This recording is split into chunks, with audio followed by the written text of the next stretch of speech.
main feature in this release is the Exchange Online integration. And Jeff will talk more about this integration and how to set it up. It's well documented, although it's quite complicated, so it needs to be well documented. In addition to that, we do have a few sort of user-friendly updates. So there's the ability to name sibling entities with the same name rather than having to differentiate them. That was an illogical restriction which we've removed. We've also made a logical move. We've put the email import emails button in the place where it belongs on the communications tab. We've streamlined the display of icons on dashboard gadgets. There are 3 really quite important security issues addressed in this release. The details are in the release notes, and then there are the usual customer issues. We're about 30, I think, in this release. So it is really worth encouraging customers and partners to update to this version. We know that there's a cost both in time and money to upgrading CRM, but there are issues addressed and new features in this version of CRM that we recommend all customers pick up.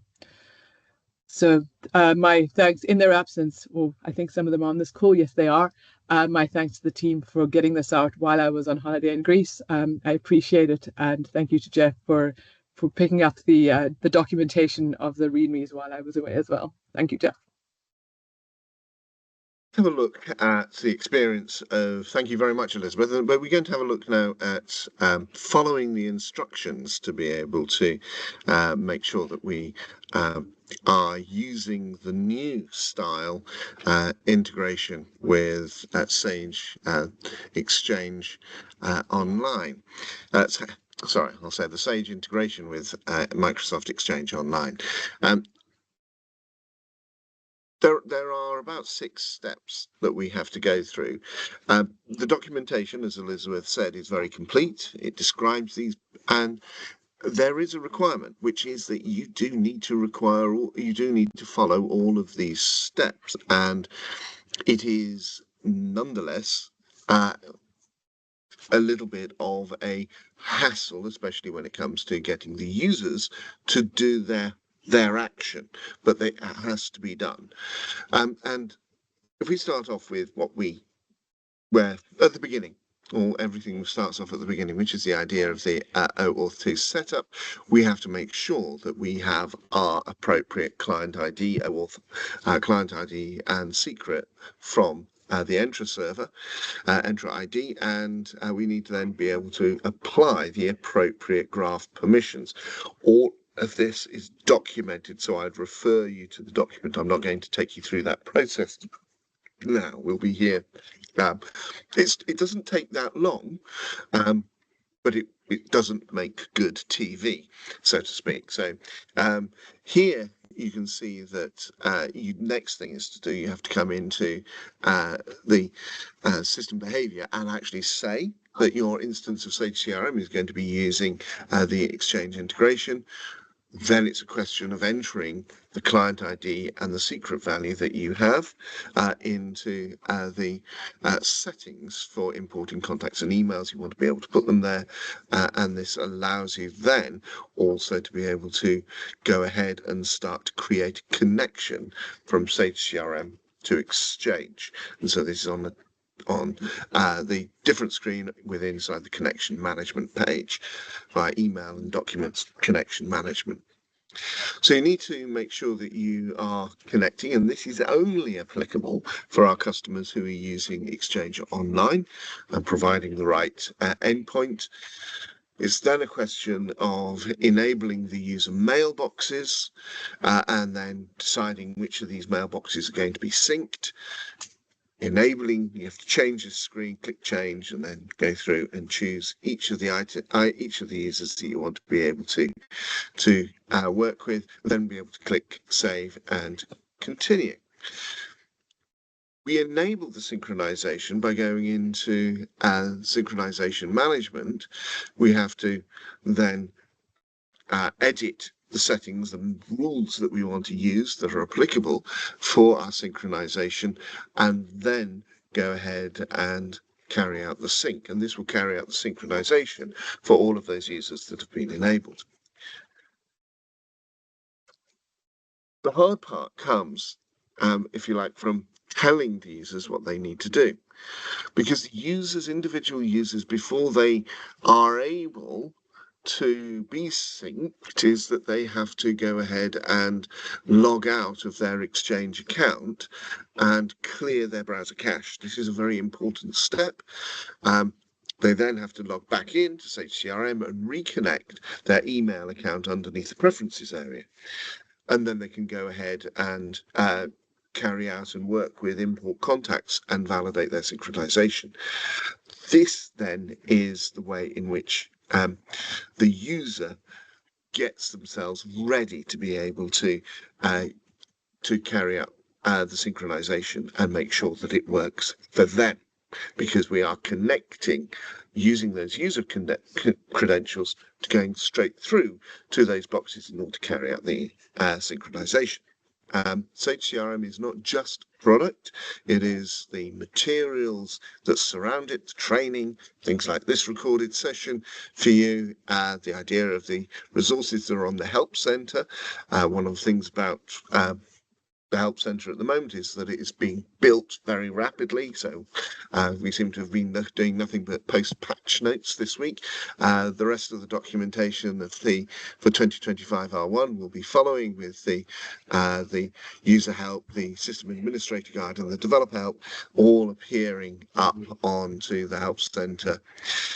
Now, in terms of the information that is relevant for us as implementers, as support consultants, well, there is all of that information can be understood in fairly straightforward graphical terms when it comes to being able to plan for upgrades and encourage our customers to move onwards. As Elizabeth said, there are always important security changes being implemented with inside Sage CRM. Now, what we've done here is you can see that you can move up to 2025 R1 from either 24 R1 R2, 23 R1 R2, or 22 R1 R2. And I think I'm right in saying is that we're still likely at this stage to be ending support for 2022 R1 and R2 in September, but that's something to check on the lifecycle page on the Help Center. Now, when it comes to moving from earlier versions of Sage CRM, getting back on plan, this is something that I'm aware that there are quite a few customers who are still on earlier versions. We've done quite a lot of work to be able to provide the support trails that you need to follow in order to move up to 2025 R1. So we've even got the mechanism by which you can get from 7.1 up to the latest release simply by this is the minimum path that you would need to follow, be able to get up to 2025 R1.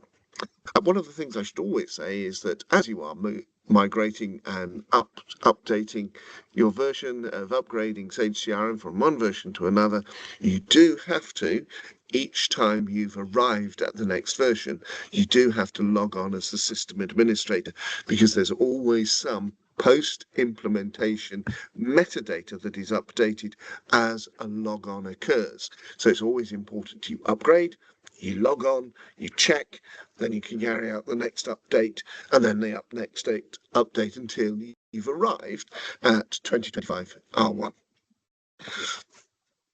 We've got no software that has been deprecated within this release. We have tested a wide range of database and Windows servers. We've added support for Windows Server 2025 R1 in this, and this is all of the versions, data center, etc. And you can see that we've tested up to the latest cumulative builds, cumulative updates for both SQL Server 22 and 2019. No change to support for Android and iOS for the mobile solution. We're supporting that through the browsers, and we are just supporting the common browsers. There's quite a lot of fresh collateral available on the Sage Partner Hub, and the one additional guide has gone up onto the Help Center, which is a new hardening guide, specifically aimed at securing self-service, but actually it covers quite a lot of information of general interest to anyone who needs to think about general system security for their CRM servers. So there's a new guide that will talk you through the steps that you need to carry out in order to make sure that you are securing your customer data as best you can. Well worth a read. The other information includes, and not strangely not listed there, is the What's New, which is a 4-page guide, What's New in Sage CRM 2025 R1. That will be up there. If it's not up there by the end of business today, it will be up there on the Sage Partner Hub tomorrow. Right, well, other resources to make sure that people know about: sagecrm.com, developer.sage.com/CRM, help.sagecrm.com, community.sagecrm.com. That's the shortcut that takes you to the Sage Community Hub, and then, of course, the roadmap. So these are all the main points of information. We have already got something about 9 articles about Sage CRM up on the community. And we have just finished a whole set of videos recorded on the use of Sage CRM. Actually, you recorded using the earlier builds, or pre-release builds of 2025 R1. So we've just completed a whole set of videos that are actually completely up to date for the latest version. And we've also got the information about how to talk about the sales of Sage CRM as well. So we are constantly adding to that, and you can look forward to a new cycle of training coming out within the next 2 weeks. We'll be announcing a new set to support the release of 2025 R1 within the UK and in North America. I recommend to you as Sage CRM 2025 R1. So thank you very much, everyone. Let's see if anyone has got any questions. Thank you, everyone. Thanks, everybody. Thanks for joining.